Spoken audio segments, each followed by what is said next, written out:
ओम नमो भगवते वासुदेवाय। हरे कृष्णा। राधे राधे। आप सभी का सादर अभिनंदन। आज मैं आप सबके लिए अश्विन माह के शुक्ल पक्ष में आने वाली पापा अंकुशा एकादशी की कथा लेकर आई हूँ। आइए पावन कथा का श्रवण करें। युधिष्ठिर महाराज ने कहा, हे मधुसूदन, अश्विन मास में आने वाली एकादशी का क्या नाम है? मुझ पर कृपा करके उसका वर्णन करें। परम पुरुषोत्तम भगवान श्री कृष्ण ने कहा, हे राजन, मैं समस्त पापों का नाश करने वाली पापांकुशा एकादशी का वर्णन करता हूँ। कृपया ध्यान पूर्वक श्रवण करें। व्यक्ति को इस दिन कमलनाभ भगवान विष्णु के विग्रह पद्मनाभ की विधि पूर्वक पूजा करनी चाहिए। ऐसा करने से व्यक्ति को इस जगत में समस्त स्वर्गिक सुखों की प्राप्ति होती है व अंततः वह इस संसार से मुक्त हो जाता है। गरुड़ासीन भगवान विष्णु को श्रद्धा पूर्वक प्रणाम करने से व्यक्ति उन सभी पुण्यों को प्राप्त कर सकता है जिसकी प्राप्ति कर उसे अपनी इंद्रियों पर कठोर संयम करके घोर तपस्या करके प्राप्त होती है। भले ही कोई व्यक्ति घृणित पाप कृत्यों में लिप्त हो, परंतु उसकी प्रतिक्रियाओं से भगवान विष्णु को मात्र एक बार श्रद्धा पूर्वक प्रणाम करने से ही मुक्त हो सकता है।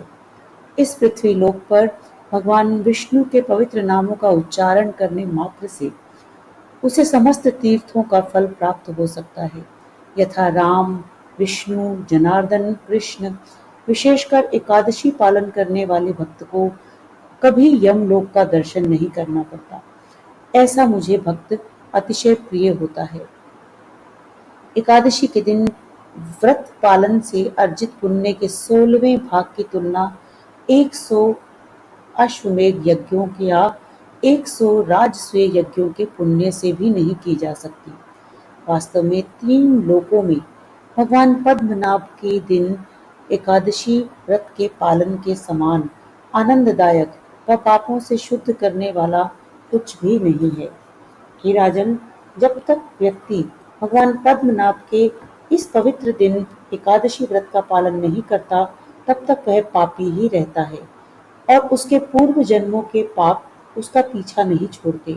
इस व्रत के करने वाले 10 पीढ़ी तक मातृपक्ष, 10 पीढ़ी पितृपक्ष और 10 पीढ़ी स्त्री पक्ष तथा 10 पीढ़ी मित्र पक्ष का उद्धार कर देते हैं। वे दिव्य देह धारण कर चतुर्भुज रूप हो, पीताम्बर पहने और हाथ में माला लेकर गरुड़ पर चढ़कर विष्णु लोक को जाते हैं। जो भी मुक्ति का इच्छुक है, स्वर्गिक लोकों में उन्नत होना चाहता है, सुंदर स्त्री पुत्र संपदा का इच्छुक है, वह इस पाप अंकुशा एकादशी का पालन उसे जरूर करना चाहिए। हे राजन, इस एकादशी से प्राप्त पुण्य गंगा, पुष्कर, कुरुक्षेत्र में स्नान से भी कहीं अधिक है। हे महाराज युधिष्ठिर, इस एकादशी पर व्यक्ति को संपूर्ण रात्रि श्रवण कीर्तन तथा भगवान की सेवा करनी चाहिए। ऐसा करने से उसे भगवान विष्णु के परम धाम की प्राप्ति सरलता से ही हो जाती है। इतना ही नहीं, वरन उसकी माता की ओर की पूर्व 10 पीढ़ियां, पिता की ओर की पूर्व 10 पीढ़ियां और पत्नी की ओर की भी पूर्व 10 पीढ़ियां के सभी पूर्वज अपने वास्तविक चतुर्भुजी रूप में वैकुंठ को प्राप्त होते हैं। वे पीताम्बर व सुंदर माला पहनकर सर्पों के शत्रु गरुड़ की पीठ पर आसीन होकर आध्यात्मिक लोक की ओर प्रस्थान करते हैं। हे नृपश्रेष्ठ, भले ही वे किसी भी आयु वर्ग का भक्त हो, पापा अंकुशा एकादशी व्रत का पालन समस्त प्रकार के पापों से मुक्त होता है और मेरे परम धाम को प्राप्त होता है। व्यक्ति का इस दिन स्वर्ण, तिल, उपजाऊ भूमि, गाय, अन्न, जल, छाता व एक जोड़ी जूते दान करने चाहिए। ऐसे भक्त को पापियों को दंडित करने वाले यमराज का दर्शन नहीं करना पड़ता। हे नृपश्रेष्ठ, विशेषकर पापा अंकुशा एकादशी के दिन एक दरिद्र व्यक्ति को भी अपनी सामर्थ्य अनुसार दान देना चाहिए तथा पवित्र कार्य करने चाहिए। समृद्ध व्यक्ति को भी यह सोचना चाहिए कि उनकी यह समृद्धि पूर्व जन्म के पुण्यों का ही कारण है, अतः उसे भी जन कल्याण के कार्यों में संलग्न रहना चाहिए। भगवान कृष्ण के समापन करते हुए मैं हे धर्मराज, मैंने आपसे पाप अंकुशा एकादशी के महात्म्य का वर्णन किया। इस प्रकार ब्रह्मवैवर्त पुराण से पापांकुशा एकादशी की महिमा का वर्णन पूर्ण हुआ। अब आइए पौराणिक कथा का श्रवण करें। प्राचीन समय में विंध्य पर्वत पर क्रोधन नामक एक बहेलिया रहता था। वह बड़ा ही क्रूर था। उसका सारा जीवन हिंसा, लूटपाट, मद्यपान और गलत संगति पाप कर्मों में बीता। जब उसका अंतिम समय आया, तब यमराज के दूत बहेलिये को लेने आए और यमदूत ने बहेलिये से कहा, कल तुम्हारे जीवन का अंतिम दिन है, हम तुम्हें कल लेने आएंगे। यह सुनकर बहेलिया बहुत भयभीत हो गया और महर्षि अंगिरा के आश्रम में पहुंचा। महर्षि अंगिरा के चरणों पर गिरकर वह प्रार्थना करने लगा कि हे ऋषिवर, मैंने जीवन भर पाप कर्म ही किए हैं। कृपा कर मुझे कोई ऐसा उपाय बताएं जिससे मेरे सारे पाप मिट जाएं और मोक्ष की प्राप्ति हो जाए। उसके निवेदन पर महर्षि अंगिरा ने उसे अश्विन शुक्ल की पापांकुशा एकादशी का विधि पूर्वक व्रत करने को कहा।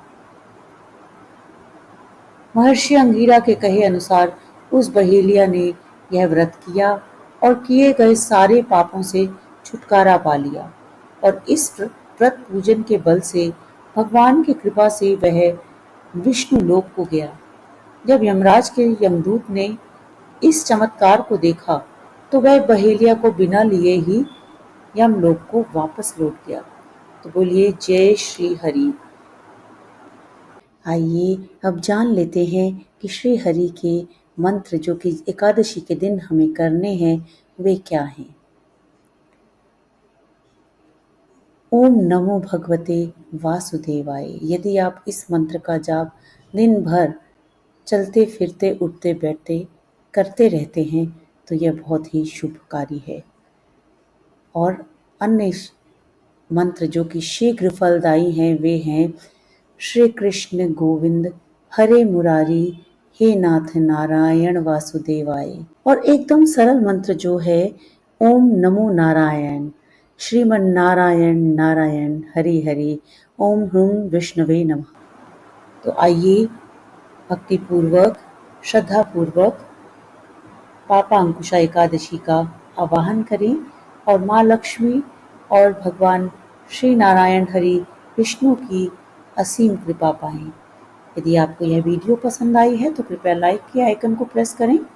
चैनल से जुड़े रहने के लिए चैनल को सब्सक्राइब कर लें और कमेंट बॉक्स में राधे राधे लिखना ना भूलिए। जय श्री हरि।